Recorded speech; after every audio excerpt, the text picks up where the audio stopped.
The table shows the relationship between the number of parents in a household and the number of children in the same household. Is the number of children proportional to the number of parents in the household? Explain why or why not. In order for something to be proportional, all of the rates need to be equal to one another.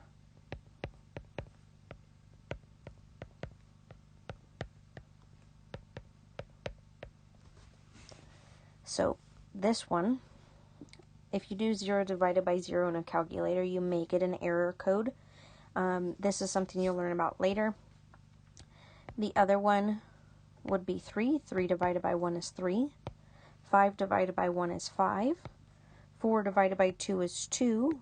And 1 divided by 2 is a half, or 1/2 written this way. Either way is correct. But these things are not equal to one another. So there is no constant of proportionality, which means they are not proportional.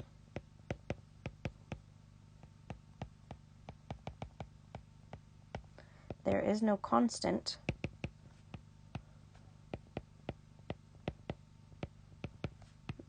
that is the same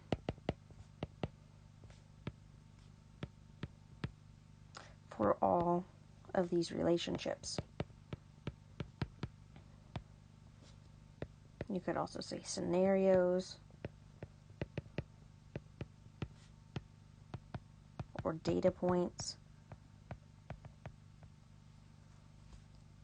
But since these are not the same, there is no constant of proportionality and they are not proportional.